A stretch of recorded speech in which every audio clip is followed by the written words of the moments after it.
बिस्मिल्लाहिर्रहमानिर्रहीम, अस्सलाम वालेकुम। प्रोग्राम रियासत और अवाम के साथ सलमान हैदर। नाज़रीन, पाकिस्तान एक अरसे से जिस बात का हक़ाइक़ पर मबनी दावा कर रहा है, इस सिलसिले में कई डोजियर भी इंटरनेशनली हमने डिस्प्यूट भी किए। आखिर इसकी गवाही मारूफ बरतानी अखबार द गार्डियन ने भी अब दे दिया। और गार्डियन की रिपोर्ट के मुताबिक, जिसकी तस्दीक कुछ और नहीं, भारतीय वज़ीर दाखिला खुद भी कर रहे हैं, भारतीय हुकूमत ने गैर मुल्की सरजमीन पर रहने वाले अपने मुखालफिन को ख़त्म करने की जो हिकमत अमली बना रखी है, इसके तहत इसने सिखों के अलावा अब तक मुतअद्दिद पाकिस्तानी शहरियों को कत्ल करवाया है। गार्डियन की इस रिपोर्ट के मुताबिक महज इल्ज़ाम या सिर्फ दावा नहीं, बल्कि कत्ल होने वालों की तादाद तक बताई गई है। खैर, ये तो 20 वो हैं जिनका नाम गार्डियन को पता चल गया। न जाने कितने ऐसे लोग हैं जो भारत की इस बर्बरियत का शिकार हुए। रॉ रिपोर्ट के मुताबिक भारतीय एजेंसी के पाकिस्तान और मुत्तहदा अरब अमारात में स्लीपर सेल्स भी मौजूद हैं। इन्हीं स्लीपर सेल्स ने मुबैना तौर पर गरीब पाकिस्तानियों को कत्ल करने के लिए लाखों रुपए अदा किए हैं। गार्डियन की इस रिपोर्ट के मुताबिक भारतीय खुफिया एजेंसी मूडी के जेर साया एक कातिल ग्रोह बनकर उभरी है और इसके कारकुनों ने दाइश के शिद्दत पसंदों को पाकिस्तान में कार्रवाइयों के लिए खरीदा और पाकिस्तान में सिख रहनुमाओं को भी कत्ल किया गया। भारत अपने ऊपर लगे जाने वाले इल्जामात से पीछे हटने की बजाय अपनी रियासती दहशतगर्दी का डंके की चोट पर, जी हाँ, बर्मला एतराफ़ भी कर रहा है। सियासी मंजरनामे पर बात करने से पहले ज़रा भारत की इस बर्बरियत और जिस तरीके से सीना ठोक के इस बात का इकरार कर रहे हैं, इस सिलसिले में बात करनी है जी। इंटरनेशनल अफेयर्स के मालिक माहिर हैं, तजियाकार हैं, हामिद खान अल-मशरिकी, और मुसलसल भारतीय मीडिया के साथ जूझते हैं। अपनी तय एक अलहदा से वो भी जंग लड़ रहे हैं पाकिस्तान के दिफा की। बहुत शुक्रिया हामिद भाई आपके वक्त का। हामिद भाई, गार्डियन की रिपोर्ट भी आ गई, तफसील से बता भी दिया गया, भारत मुलव्विस है, वजीर दिफा ने भी कन्फेस कर दिया। आप रोज मीडिया पे हैं, भारतीय मीडिया क्या कहता है? इसका दिफा कर रहा है कि शर्मिंदगी का इजहार कर रहा है? बहुत शुक्रिया सलमान। नहीं, शर्मिंदगी तो बिल्कुल नहीं है, बल्कि असल में तो कंफ्यूजन है। उनको ये समझ नहीं आता कि अगर वो इसका एतराफ करें तो फिर वो जो उनका सारा जो बयानिया था दहशतगर्दी का, जी भारत तो कुछ नहीं करता, वो सारा खत्म हो जाता है।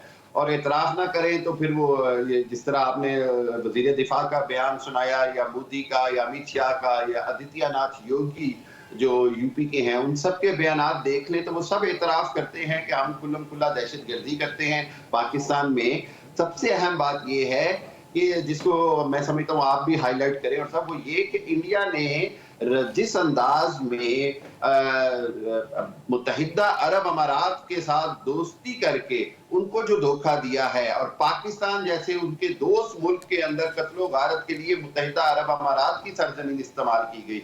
इससे पहले जो रॉ है वो अफगानिस्तान में 17-18 कॉन्सुलेट के जरिए पाकिस्तान के खिलाफ दहशतगर्दी और प्रॉक्सी वॉर कर रहा है।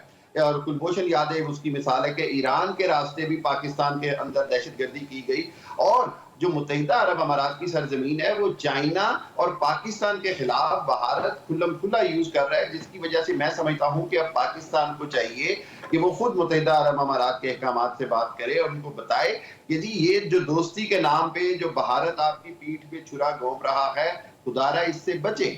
दूसरी बात ये है कि हम ये बात समझते हैं कि कनाडा में निजार का कत्ल हो जाए, या पन्नू सिंह की अमेरिका में कत्ल असैसिनेशन की अटेम्प्ट हो जाए, या बरतानिया के अंदर जो है वो खालिस्तान मूवमेंट के रेफरेंडम को सबूताज करने की कोशिश हो जाए, या ऑस्ट्रेलिया के अंदर खालिस्तान मूवमेंट के खिलाफ मुकदमात दायर करने की कोशिश हो जाए, इस सारे के अंदर एक बात नजर आई, वो ये कि भारत ने फाशिज्म को, शिद्दत पसंदी को, दहशतगर्दी को बतौर रियासती पॉलिसी अपना लिया है। नहीं, मैं हामिद भाई मैं जो आपसे पूछना चाह रहा हूं, वो बतौर सियासी पॉलिसी इन्होंने अगर अपना ही लिया है शिद्दत पसंदी को, ऐसी क्या कमी है हमारे अंदर कि क्या हम कुलभूषण वाला केस सही से प्ली नहीं कर पा सके, दुनिया को नहीं बता सके? अभिनंदन जैसे सबूत हमने बड़े प्यार से वापस भी किए। भारत हमेशा डिनाई भी करता रहा कि पाकिस्तान के अंदर या दुनिया के किसी भी मुल्क में हम बाकायदा तौर पर असैसिन हमने कराए के कातिल छोड़े हुए हैं रॉ की शक्ल के अंदर। लेकिन इस बार तो वो मान रहा है कि जी हमारी पॉलिसी यही है, हम अंदर जाके दुश्मनों की हदूद के अंदर जाके मारेंगे लोगों को। ये राजनाथ जैसा बंदा कह रहा है। बिल्कुल, ये देखें, ये दीदा दिलेरी और मैं कहूंगा कि ये बेशर्मी की इंतहा है भारत की तरफ से। लेकिन पाकिस्तान की कमजोरी ये है कि पाकिस्तान के अंदर जो पिछले 2-2.5-3 साल से अंदरूनी तौर पर सियासी जिसको कहते हैं हलचल थी, और उसकी वजह से शायद दुश्मन उसका फायदा उठाता है। देखिए, पूरी दुनिया के अंदर पाकिस्तान ने डोजियर्स भी दिए हैं, पाकिस्तान ने यूनाइटेड नेशन को भी बताया है। पाकिस्तान की कोशिशें तो हैं, लेकिन उन कोशिशों को पुरअमन तौर पर देखा जा रहा है, लेकिन उस कोशिशों के अंदर ये नहीं देखा जा रहा कि पाकिस्तान को मजीद क्या करना है। पाकिस्तान को मजीद ये करना है कि कनाडा को या अमेरिका को ये बावर कराना है कि अगर मजीद एक्शन ना लिया गया भारत के खिलाफ तो मामला जो है किसी बहुत बड़े तनाज़े या बहुत बड़ी जंग की शक्ल इख्तियार कर सकता है। देखिए, मैं और आप ये बात जानते हैं कि रियासत और आवाम जो है वो पाकिस्तान के दिफा के लिए और हमेशा से एक होगी। ये दुनिया हम हमारे अंदर के इख्तिलाफात जैसे मर्जी हो, लेकिन दुश्मन इसका अगर फायदा उठाना चाहेगा तो मैं नहीं समझता कि कौम में या पाकिस्तान के रियासती इदारों में कोई 1 सेंटीमीटर की भी दरार होगी। ये जो पैगाम है, ये जाना जो है। अच्छा, हामिद खान साहब ये बताएं, भारत घबराया हुआ है जब आपकी बात होती है, वो मुझे बताएं। और दूसरा, क्या पाकिस्तान इस पोजीशन में है कि उंगली थोड़ी टेढ़ी कर सके? स्पेशली ये सियासी टर्माइल को तो आप देख ही रहे हैं। देखिए, मैं आपको एक बात बता दूं, मैंने इंडियन मीडिया का इतने सालों से सामना करता हूं और मैं ये समझता हूं कि वो मतलब उनको जब मैं बूतोड़ जवाब देता हूं तो वो बैक फुट पे जाते हैं। उनको पता है कि मैं जब उनके श्रीवास्तव ग्रुप का हवाला देता हूं, मैं जब ये बताता हूं कि जिस तरह इन्होंने अमारात और अफगानिस्तान को इस्तेमाल किया है, ये सब कुछ खुली दहशतगर्दी है, चाहे दाइश हो या कुछ हो। बहरहाल एक बात पक्की है कि इलेक्शन स्टंट के अंदर ये कोशिश कर रहे हैं उसको इस्तेमाल करने की, लेकिन खुद दुनिया के अंदर भारत के ऊपर बहुत सारे सवालात उठ चुके हैं। भारत से, यूरोपीय यूनियन से भी आवाजें आ रही हैं, खुद बरतानिया से आवाजें आ रही हैं कि भारत अगर इस तरह खुल्लम खुल्ला एतराफ कर रहा है तो इसका मतलब ये कि एक बैनुल अक़वामी क़वानीन की खिलाफ वर्जी है। किसी भी फॉरेन सॉइल के अंदर इन्फिल्ट्रेशन करना यानी मुदाखलत करना जो है वो बैनुल अक़वामी क़वानीन की खिलाफ वर्जी। मेरे साथ ही रहिएगा, क्योंकि मैंने यहाँ तक तो जरा, हमें डेफिनेटली बहुत कुछ करने की जरूरत है, लेकिन उससे पहले हमें मुल्क के अंदर एक सियासी इस्तेकाम लाना बहुत ज़रूरी है, और वो तभी होगा जब मौशी इस्तेकाम आएगा। और ये तमाम चीज़ें एक दूसरे से नत्थी हैं, और फिर ऐसे मौके पर भारत को मुंह तोड़ जवाब देना, या उंगली सीधी करके या उंगली टेढ़ी करके, डेफिनेटली ये भी बड़ा मानी खेज होगा।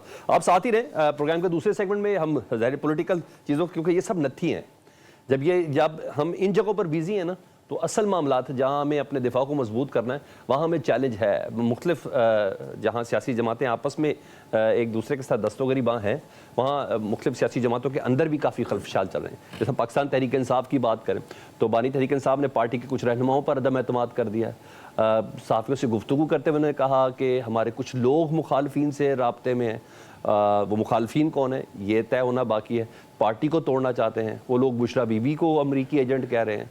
अब शेर अफजल मरवत साहब ने भी पार्टी में इख्तलाफात की तस्दीक भी की और साथ ये भी कहा कि भाई मैं बाज आया, इख्तलाफात ख़त्म करता हूँ और मेरे खिलाफ कोई भी प्रोपेगेंडा होगा मैं उसका जवाब नहीं दूंगा। हालांकि 7 अप्रैल को उन्होंने कहा था कि मैं अब एक पैरेलल अपना सोशल मीडिया सेटअप भी बना रहा हूँ। चले, देर है दुरुस्त है, शायद अंदाज़ा पीटीआई वालों को हो गया जितना वो उनके कुछ रहनुमा अपनी पार्टी को नुकसान दे रहे हैं, शायद जो उनके मुखालिफ हैं तमाम तक मीडिया कंपेन के बावजूद शायद उतना नुकसान नहीं दे पा रही। एक तरफ जहाँ पीटीआई और जेयूआई समेत दीगर जमातें 8 फरवरी के इंतखाबात पर उनको तहफ़्फ़ुज़ात हैं, अब नून लीग के रहनुमा भी ये कहना शुरू हो गए और कि हमारी मुखालफत में नताइज तब्दील हुए हैं। जालवेद लतीफ़ साहब थे, राना सनाउल्लाह थे, साद रफ़ीक थे, ये सब कह चुके और इनसे मुतल्लिक़ कहा जाता है ये हारे हुए लोग हैं शायद कहा जा रहा है। लेकिन अब तो सेनेटर अफनानुल्लाह भी कह रहे हैं कि नहीं, इंतखाबात में बहुत कुछ हुआ, पिक एंड चूज़ हुआ, लेकिन मेरे सीने में राज हैं, ये अभी नहीं, 2-3 महीने बाद बाहर आएंगे। जी आप वो कह रहे हैं ना, जो कहीं ना कहीं मुझसे वो ज़माना कह रहा है। प्रोग्राम के हिस्से में हामिद खान साहब के साथ नजूब अली खान साहब, सीनियर तजज़ियाकार, हमारे दोस्त नईम हैदर पंचोता साहब हमारे साथ मौजूद होंगे। नईम, सबसे पहले आप ही से बता दें, आपके लिए तो खुशाइन चीज़ें हैं, पहले हारे हुए लोग और अब जीते हुए पार्लियामेंट के अंदर बैठे हुए लोग भी कह रहे हैं कि हाँ पिक एंड चूज़ हुआ है। हम उस सेटअप को से मुतल्लिक नहीं थे, अहल नहीं थे जिस सेटअप के अंदर हमें ला के डाला गया। लेकिन बहरहाल वो कहते हैं हम जवाब भी नहीं दे सकते, दिल खोल के बात भी नहीं कर सकते। ये आज दिल में अगर ये आश्कार हो जाएंगे तो बहुत से लोगों को नुकसान हो जाएगा। नहीं, मगर कमी आपकी पार्टी के अंदर भी नहीं है, बहुत छोटी बड़ी बात नहीं, बहुत बड़ी बात है कि बानी पीटीआई कह रहे हैं कि हमारे कुछ लोग मुखालफिन के साथ मिले हुए हैं। वो कौन लोग हैं और कितने कमज़ोर हैं? आप लोग उनका नाम भी नहीं ले सकते आप। देखें, बहुत शुक्रिया जी, बड़ी नवाजिश, बड़ी मेहरबानी जी, आपने मौका दिया।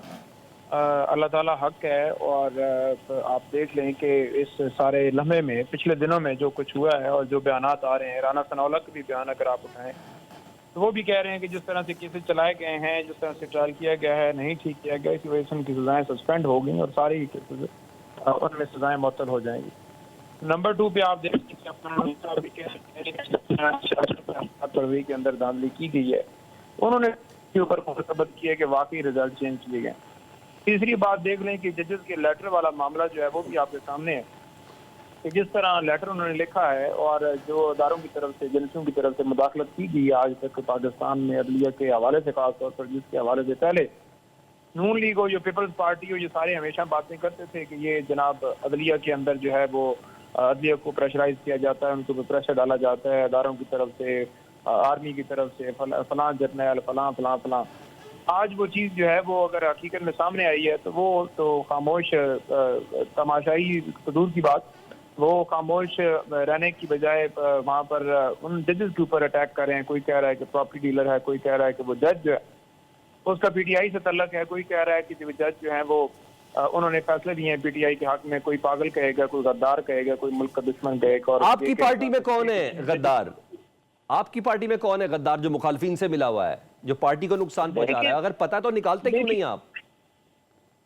देखिए, अगर हमारी पार्टी की बात की जाए तो कोई ऐसी सूरत हाल जो खान साहब ने बात की है, मैं उस बात को बिल्कुल इंडोर्स करूंगा। लेकिन ओवरऑल अगर देखा जाए तो हर बंदा अपनी ड्यूटी दे रहा है, जो खान साहब असाइन करते हैं वो उसको परफॉर्म करते हैं। और जहां तक खान साहब की स्टेटमेंट की बात है, वो इस हवाले से कह रहे हैं कि डेफिनेटली जब वो बाहर थे तब भी आपके सामने रिजल्ट की शक्ल में आया कि जो लोग फौरन ही छोड़कर चले गए, तो उनका इशारा उस तरफ है कि पार्टी के अंदर नो डाउट ऐसे लोग हैं जो बुशरा बीबी साहबा के हवाले से जिन्होंने स्टेटमेंट चलाई है, जिनके उधर राब्ते हैं, जो चाहते हैं कि हमारी पार्टी टूटे। लेकिन अब उन्होंने नाम नहीं लिया, शायद अभी तक उनको एग्जैक्ट उनके नाम का नहीं पता। चले शॉर्ट बता दें मुझे, शेर अफजल मरवत साहब, शहरियार आफरीदी साहब, ये जिस इस्तदलाल पर हैं वो भी दुरुस्त है जो वो कह रहे हैं? देखिए, शेर अफजल मरवत साहब का बयान आ गया है कि पार्टी के अंदरूनी इख्तलाफात किसी के टिकट के हवाले से हो सकता है कि उसको नहीं मिलना चाहिए था, उसको हो। लेकिन उन्होंने कहा है कि मुझसे जो है वो गलती हुई है और मैं नेक्स्ट इसके ऊपर जो है वो कोई भी हमारे इख्तलाफात हैं, कोई किसी की दिल आजारी मेरी जो बयान की वजह से हुई हो तो मैं नेक्स्ट नहीं करूंगा, और मैं यही उम्मीद भी रखता हूँ। नहीं, इससे पहले उन्होंने काफी बार सॉरी भी किया, अल्लाह करे इस पे अमल हो जाए। नहीं, अल्लाह करे इस पर अमल हो जाए। थोड़ा सा जरा पार्टी के मामलात को अंदरूनी सतह पर देखें। नजम भाई, आप जरा बताएं, ये क्या नून लीग के अंदर क्या हो रहा है? इनके रहनुमा को क्यों लग रहा है कि उनको जानबूझ के हरवाया गया? पहले तो इलेक्शन से पहले हवाएं तो बड़ी इनके हक में थी और ये सब कुछ था, फिर किसने हरवाया इन्हें इलेक्शन? ये खुश नहीं है, इस तरह में है।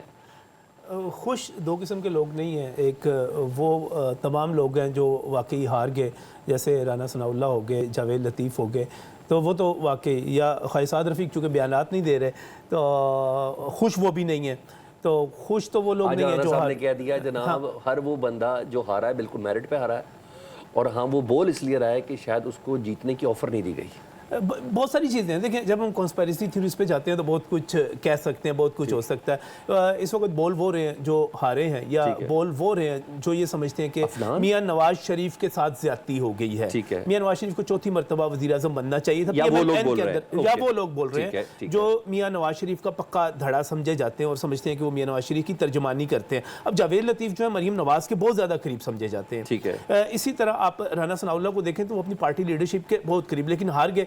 फैसलाबाद डिवीजन पूरे का पूरा वो हार गए और सिर्फ नवाज शरीफ साहब के करीब लोग हैं ना। ये सारी की सारे जो है ये इस चीज़ पर दुखी हैं कि मियां नवाज शरीफ वज़ीर आज़म नहीं बने, उसकी जगह पर शहबाज शरीफ बने। शहबाज शरीफ की वजह से बहुत सारे जो हैं, जब कैबिनेट बनी उसके अंदर बहुत सारी वो चीज़ें नहीं हो सकी जो मियां नवाज शरीफ होते तो वो कर सकते। तो लिहाजा ये चीज़ें तो चलती रहेंगी और ये पार्टियों में, और हर इलेक्शन के बाद ये प्रेशर दुरुस्त है कि मियां नवाज शरीफ साहब और उनके करीबी हल्के हारे। अगर वो हारे भी हैं तो उसके बाद भी मियां नवाज, जो फैसले हुए वो मियां नवाज शरीफ ने खुद लिए। मियां नवाज शरीफ पे कोई किसी किस्म का प्रेशर नहीं था। मैं आपको टोटल ये बता रहा हूँ, उन्होंने अपनी मर्जी से शहबाज शरीफ को वज़ीर आज़म, ये कामयाब हुई या नाकाम हुई, नवाज शरीफ पूरे जिम्मेदार हैं। देखें, उन्होंने खुद शहबाज शरीफ को, उनको कौन रोक सकता था? वो रुकन कौमी असम्बली थे, वो अपनी पार्टी के कायद थे, उनको कौन रोक सकता था कि वो वज़ीर आज़म के लिए, जब वो खुद पूरी पार्टी उनको नामजद कर चुकी हुई है। शहबाज शरीफ बार बार कह रहे हैं, जब वो पीछे हटे उनको कौन कह सकता था कि आप पीछे हटे? उनको कोई नहीं कह सकता था। और नवाज शरीफ इस किस्म की बात सुनने के अपना वो तबन भी आदि नहीं है कि उनको कोई कहता। वो खुद पीछे हटे, उन्होंने खुद ये फैसला किया कि उनकी बेटी जो है पंजाब से, दिल में कौन से राज है सर? ये तो हारों की बात करते, वो तो सेनेटर हैं। देखिए मेरी बात सुने, सेनेटर डायरेक्ट जीतने वाले और सेनेटर में फर्क होता है। सेनेटर डिपेंड करता है अपनी पार्टी लीडरशिप की, उसकी खुशनुदी पे, उसकी टिकट पर, वो इनडायरेक्ट इलेक्शन होता है। मैं फिर कह रहा हूँ, ये वो लोग हैं जो ये समझते हैं कि मियां नवाज शरीफ को वज़ीर आज़म होना चाहिए था। लेकिन दूसरी तरफ लॉजिक नहीं है इनकी बातों का। इस वक्त अगर आपने लॉजिक ढूंढना है तो फिर मुझे पिछले इंतखाबात की तरफ भी जाने थे। ठीक है। जिस तरह के पिछले सारे इंतखाबात हुए थे उसी किस्म के ये इंतखाबात हो गए, इसमें कोई फर्क नहीं है, कोई बड़ा फर्क नहीं है। चलिए एक मुख्तसर ब्रेक लेता हूँ, ब्रेक के बाद दोबारा हाजिर होते हैं जी, और फिर हामिद खान मशरकी साहब से सवाल करना है कि जनाब वो जहाँ बैठे हुए वहाँ पाकिस्तान के हालात को कैसे देखा जा रहा है, क्योंकि खबरें तो वहाँ भी पहुँचती हैं और इंटरनेशनल पॉलिसीज़ उन्हीं खबरों पर डिपेंड करती हैं अगर उन्हें कोई इन्वेस्टमेंट प्लान पाकिस्तान के अंदर बनाना है। इस ब्रेक के बाद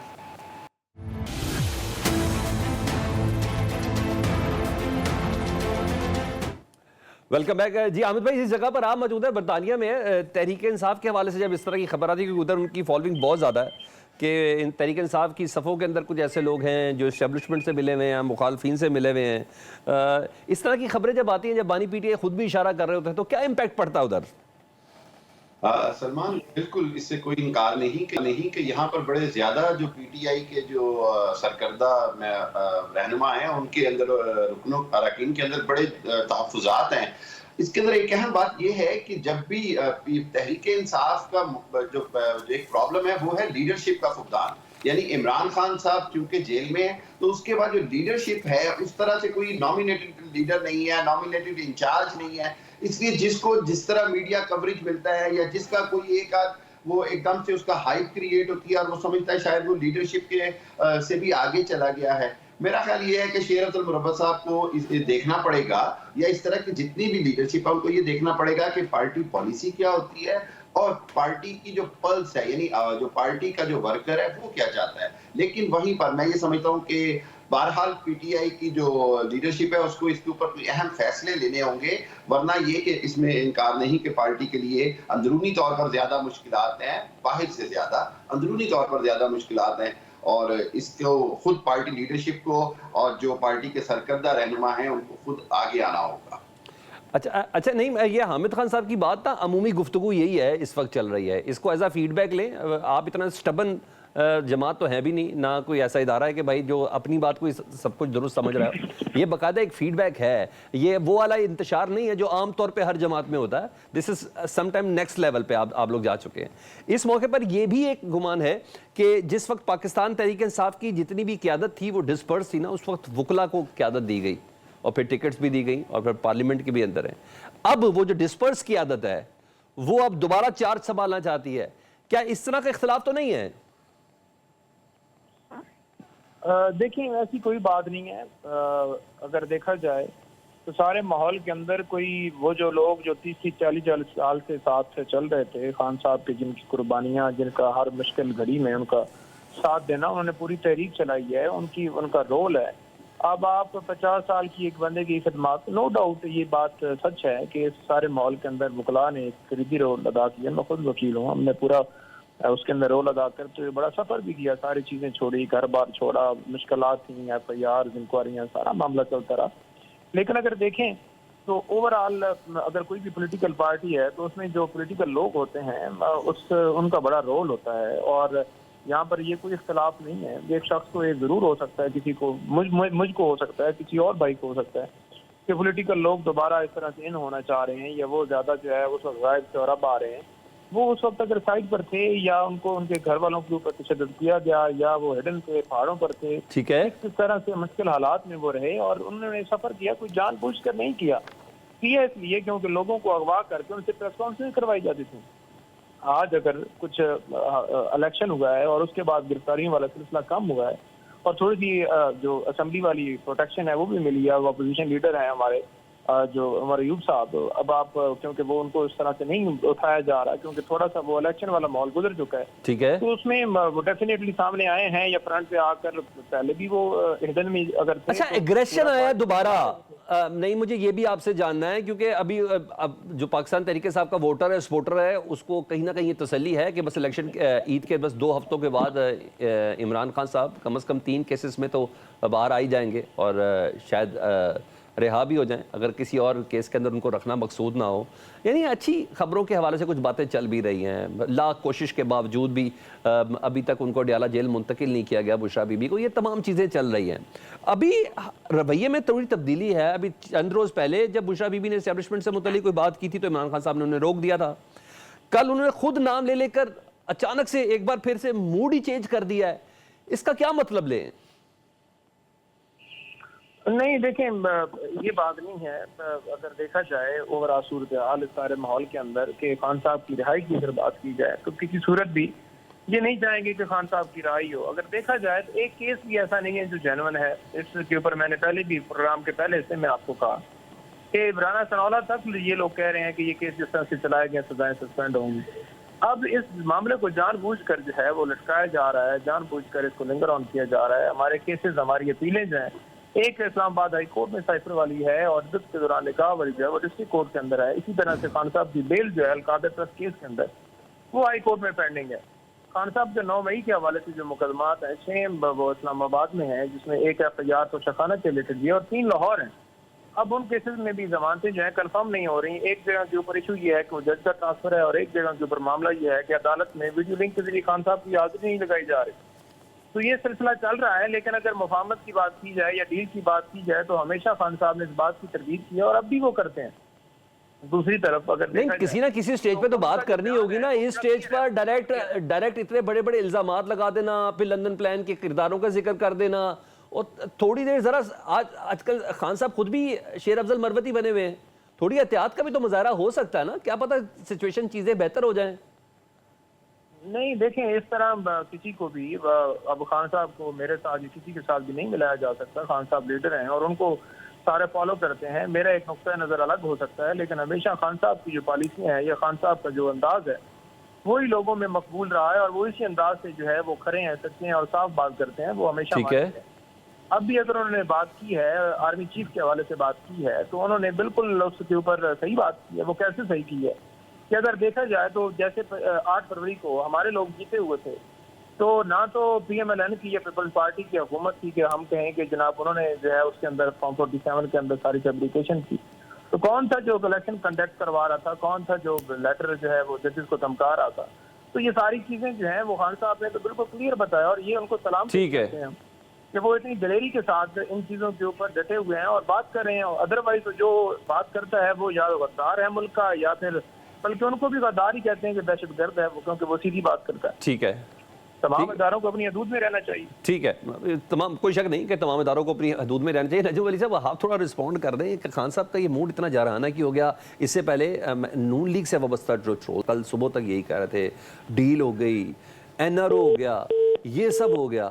इन तमाम के मौजूदगी में होते हुए इमरान खान साहब का इस तरह आर्मी चीफ के ऊपर, इस्टेब्लिशमेंट के ऊपर इस तरीके से इल्ज़ाम लगाना, या तो ये कमाल हो रहा है या आप बताएं क्या हो रहा है?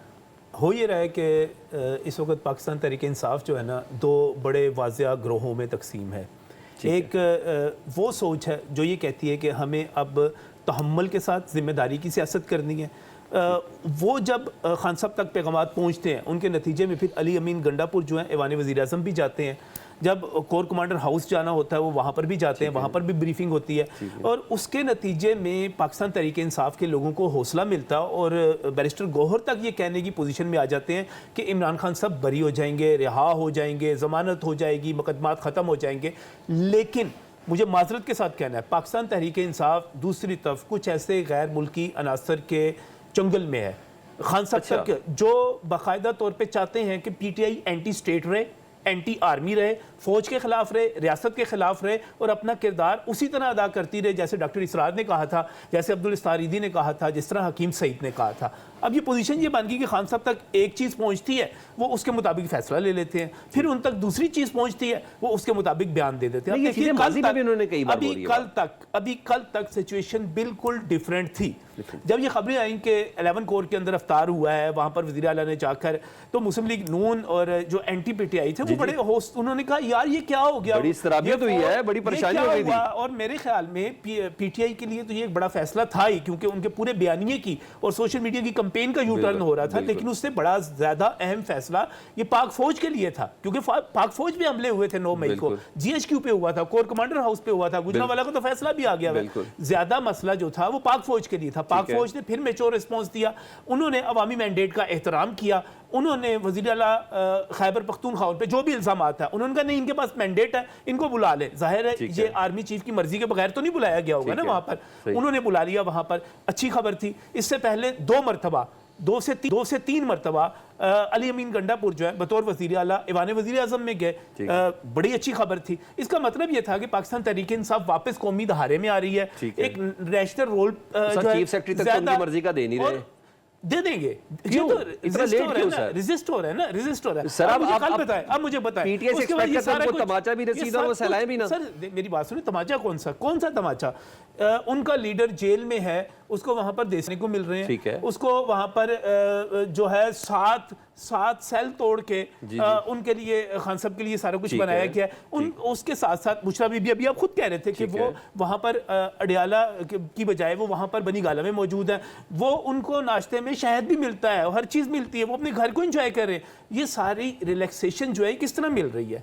ये एक मेच्योर रिस्पॉन्स की वजह से मिल रही है। अब उसके बाद आप आ जाए, मैं जो कह रहा हूं कि पाकिस्तान तहरीक इंसाफ कुछ गैर मुल्की अनासर के हाथों में चंगल में फंसी हुई है, और उसकी वजह से खान साहब तक दूसरा बयानिया पहुंचाया जाता है। खान साहब चुप के उन्होंने फौरन बोल देना। अभी नईम साहब कह रहे थे जी खान साहब का यही सच भाई, लीडर ने सच बोलना है तो थोड़े तहम्मुल के साथ बोलना है ना। अब कल उन्होंने जो बयान दिया, उसके बाद मैं आपको पूरे यकीन के साथ कह रहा हूं, ना खान साहब की जमानत होने जा रही है, ना खान साहब की कोई रिहाई होने जा रही है, ना 9 मई के हवाले से किसी किस्म की कोई नरमी होने जा रही है। गुजरांवाला वाला फैसला जो था, वो तो बेचारे बिल्कुल ही गेट शेड पे हमला करने वाले छोटे मोटे कारकुन थे। कोर्ट से 20 अफराद भी तो रिहा हो गए ना सर, वो तो सुप्रीम कोर्ट का फैसला था ना। और ये देखिए, अब उसके बाद हमारे दोस्त है मतीउल्लाह जान, वो बड़ी उम्मीदें लेकर गए कि जाके मैं अदरीस का इंटरव्यू करता हूँ और वो हमें बताता है कि क्या जुल्म हो रहा था। उसने पूरे के पूरे बयानिए की ऐसी तैसी कर दी कि जनाब फौज तो बड़ा जुल्म कर रही है, फौज तो बड़ा तशद्दुद कर रही है, फौज के जरिए ये हो रहा है। उन्होंने बताया कि भाई हमें तो वो खाना देते रहे जो ऑफिसर्स खाते थे, और ऑफिसर्स के खाने से पहले हमारे पास आ जाता था। अदरीस ने बच्चों से पूछा गया कि बच्चों बताओ तुम क्या बनोगे? तीनों बच्चों ने कहा हम फौजी बनेंगे। अब मुझे ये बताइए कि ऐसे में खान साहब का जो कल बयान आया, इसका मतलब ये है कि कुछ लोग ऐसे हैं जो पाकिस्तान तहरीक इंसाफ से और ख़ासतौर पे इमरान खान से ऐसे फैसले करवाते हैं जो एंटी स्टेट हैं, जो पाकिस्तान की मईशत के खिलाफ हैं, जो IMF को खत लिखा जाता है। IMF लोग हो सकते हैं जो इमरान खान से भी फैसले करवा लेते हैं। मैं एक ब्रेक ले लेता हूँ, ब्रेक के बाद दोबारा हाजिर होते हैं, ये बात करता है।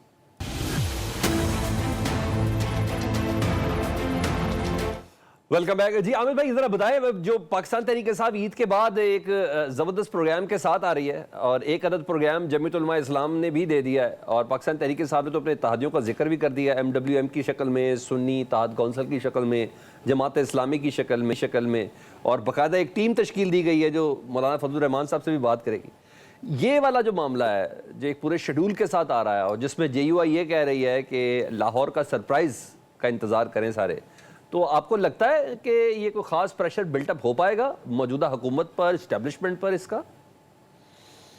देखिए सलमान, कोई भी जब इत्तेहाद बनता है उसके अंदर ये देखा जाता है कि उसमें किस अंदाज की जमातें शामिल हो रही हैं। PDM जो था वो एक तरह से हम ख्याल जमातों का इत्तेहाद बनता नजर आ रहा था कि बहुत सारे एंटी PTI थे और उनकी एक ही सियासत थी कि इमरान खान की हुकूमत को खत्म किया जाए। ये जो अब इत्तेहाद बन रहा है, इसके अंदर अगर आप गौर से देखें तो कॉमप्रस्त जमातें भी हैं, दीनी जमातें भी हैं, और पॉलिटिकल पार्टी भी हैं, और सबसे बढ़कर ये कि वो जमातें भी हैं जो पहले हो सकती हैं जो पहले PDM का हिस्सा थी। तो इस हवाले से ये इत्तेहाद मैं ये समझता हूं कि PDM से ज्यादा ताकतवर भी हो सकता है, ये इत्तेहाद ज्यादा इफेक्टिव मूवमेंट भी चला सकता है। और सबसे बड़ी बात ये है कि अभी जो नजम वली साहब बात कर रहे थे, माशाल्लाह बड़े मंजे हुए साफी हैं और मैं बाखबर साफी हैं, इनका मोतरिफ हूँ, लेकिन 2-3 चीजों से मैं थोड़ी सी बात करना चाहूंगा। एक तो बात ये कि हम ये कहकर किसी भी जमात के अंदर की अगर 2 राय हैं और उसमें एक राय को अगर हम मुल्क दुश्मन राय का नाम दे दें या उनसे ताल्लुकात का नाम दे दें, तो मेरा ख्याल ये कि हम अपने खुद जमहूरी सिस्टम का हिस्से में मजाक उड़ाते हैं। दूसरी बात यह है कि हमने पहले भी बहुत सारी सियासी जमातों पर गद्दारी और दुश्मनी की जो मोहरें लगाई, उसका खुद जमहूरियत को नुकसान हुआ। और एक बात और है, वो ये कि अगर हम ये समझें कि इमरान खान साहब के एक बयान के ऊपर उनकी जमानत होनी है या नहीं होनी है, तो क्या हम अदलिया की जो बात करते हैं, क्या वो सब कुछ, वो जो 6 जजेस का जो लेटर है, क्या वो सब सच है? अभी तो आप कह रहे हैं नजम वली सबसे ज्यादा बाखबर सहाफी है, तो वो बाखबर है तो उन्होंने ये बात बोली है ना। मेरी एक बात सुने, मैं यहाँ पर एक बात बड़े मैं रिस्पॉन्ड करते, मैंने फौरन नईम के पास जाना है। मैं आपको एक बात बताऊं, देखें, अगर आप पाकिस्तान के खिलाफ IMF को खत लिखेंगे उसका कर्ज उठवाने के लिए, अगर आप 9 मई के हमलों को सपोर्ट करेंगे, अगर आप बैठकर आर्मी चीफ के ऊपर जिस किस्म के आपने इल्जामात लगाए हैं और कोई पॉलिटिकल लीडर किसी भी जगह पे, दुनिया की किसी भी जगह पर ये चीज नहीं चलती, तो फिर आप उसको कभी भी उसको सपोर्ट नहीं कर सकते। मुफावत वाली बात भी तो चल रही है ना। मैं आता हूं हामिद भाई आपके पास दोबारा आता हूं। नहीं, आप मेरे साथ हैं। नहीं करना चाहिए, नहीं करना चाहिए। नहीं, वहां मेरे साथ हैं। बिल्कुल। अच्छा, मैं आता हूं हामिद भाई आपके पास। मैंने जरा नईम को एक क्वेश्चन पुट कर लूं, मुझे बहुत जरूरी क्वेश्चन वो करना ही करना उनसे ना। नहीं तो कल खान साहब ने ये तक कहा कि जनरल बाजवा ने मेरी हुकूमत खत्म की, उसके बावजूद मैं 2 बार मिला, मैं हर एक से मुलाकात कर सकता हूं, बातचीत कर सकता हूं। इससे मुराद क्या है? इस्टेब्लिशमेंट लें, नून लीग लें, पीपल्स पार्टी लें, या तमाम पॉलिटिकल ताकतें लें? हम क्या लें इससे मुराद?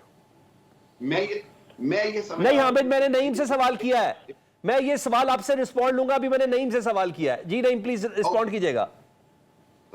देखें, बात ये है, इस बात के हवाले से जो खान साहब ने बात की है, उस बात के अंदर खान साहब ने ये भी बात की है कि मैं अगर किसी से बात करूंगा, मिसाल के तौर पर अगर वो कह रहे हो आर्मी चीफ से या किसी भी शख्स से बात करने की बात कर रहे हो, तो साथ से वो जुमला भी लगाना जरूरी है कि खान साहब ने जो बात की है उसमें उन्होंने ये कहा है कि मैं अगर किसी से बात मैंने उस वक्त भी 2 दफा की है तो किस लिए की है, उन्होंने मकसद उसके अंदर क्या रखा है, वजह क्या रखी है। उन्होंने कहा जी कि पाकिस्तान के लिए। तो पाकिस्तान के लिए आज इमरान खान साहब अंदर भी कुर्बानी दे रहे हैं, पाकिस्तान के लिए वो आज केसेस बर्दाश्त कर रहे हैं, सारा उनकी बेगम के ऊपर उनको सजाएं दे दी गई, उनको खान साहब को सजाएं दे दी गई, उनकी पार्टी के ऊपर जो क्रैकडाउन किया, ये सारी सूरत हाल पूरी दुनिया देख रही है। लेकिन जो यहाँ पर बात की जा रही थी अदलिया के हवाले से, जो हमला किया गया है, अदलिया के अंदर मुदाखलत की गई है, मैंने पहले भी गुजारिश की, तमाम जमातें कहती थी कि इस तरह से इदारे इन्वॉल्व में हमेशा उनके ऊपर उनको प्रेशराइज किया जाता है। लेकिन आज सिर्फ और सिर्फ अगर वो उन्होंने बात की है कि पाकिस्तान तहरीक इंसाफ के खिलाफ या इमरान खान साहब के खिलाफ ये टेरिन वाइट से केस किस्सा शुरू हुआ था, उसकी अगर प्रैक्टिकली एग्जांपल आप देखें तो 130 से ज्यादा दरखास्तें जो हैं वो चीफ जस्टिस आमिर फारूक हैं वो अपने पास रख चुके हैं। वो क्यों रखे हैं, क्या वजह है, क्यों उन दूसरे जजेस को नहीं मार की गई? क्योंकि वो दूसरे जजेस प्रेशर में नहीं आ रहे थे, वो लिख रहे थे, बार बार लेटर लिख रहे थे, वो बार बार चीफ साहब को कह रहे थे, वो चीफ जस्टिस ऑफ पाकिस्तान को कह रहे थे कि हमें इस तरह से मजबूर किया जा रहा है कि एक हमारा कुलीग है जिसको हॉस्पिटल में दाखिल होना पड़ा, उसके ऊपर इतना प्रेशर डाला गया, वो जस्टिस की बात कर रहे हैं।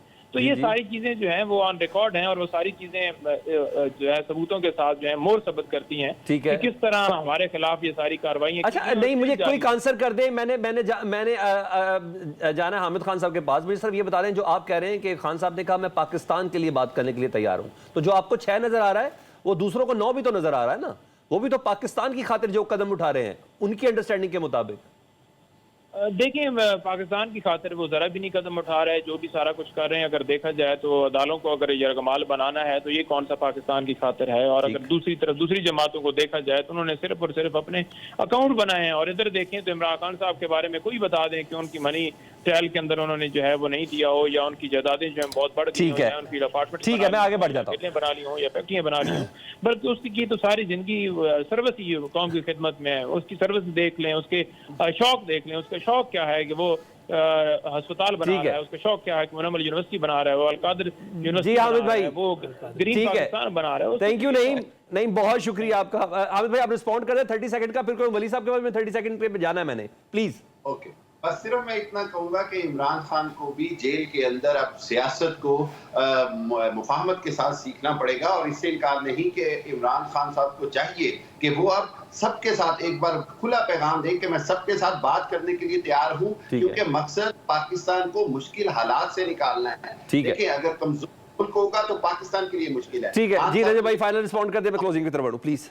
ठीक है। देखिए जी, पाकिस्तान इंशाल्लाह ताला मुश्किलात से निकलेगा, यहाँ पर सरमायाकारी भी आएगी, यहाँ पर बेरोज़गारी का ख़ात्मा भी होगा, तमाम इंडिकेटर्स पॉजिटिव हैं, सारा कुछ हो। अगर कोई ये समझता है कि वो बैल है जिसके सींगों के ऊपर पाकिस्तान ठहरा है, वो सारे हिलाता है तो पाकिस्तान हिलता है, और पाकिस्तान में जलजला आ जाता है उसके सारे हिलाने से, तो उसकी गलतफहमी अब तक दूर हो जानी चाहिए। खुदा का शुक्र है कि पाकिस्तान के इदारे अपनी जगह पे काम कर रहे हैं। जो कुछ हो रहा है आपके सामने, सर आप कह रहे हैं सारे इंडिकेटर दुरुस्त है, मेरा अगर इंडिकेटर के अंदर करंट ही ना तो इंडिकेटर किस काम का। लेकिन और करंट जो है वो पाकिस्तान की सियासी जमातें हैं और इन पाकिस्तान की पॉलिटिकल स्टेबिलिटी है, और स्टेबिलिटी का आना बहुत ज्यादा जरूरी है। उसके बगैर जितने इंडिकेटर है, मैं तो कम से कम किसी को नहीं मानता, दो जबरदस्ती से कुछ भी काम नहीं हो सकता। पॉलिटिकल स्टेबिलिटी इस पाकिस्तान के अंदर निहायत जरूरी है। मैं बहुत शुक्रिया अदा करता हूं नजीम अली खान साहब आपका, नईम हैदर आपका बहुत शुक्रिया, हामिद खान मशरकी साहब आपका बहुत शुक्रिया। प्रोग्राम से इजाजत दीजिए, अल्लाह हाफिज।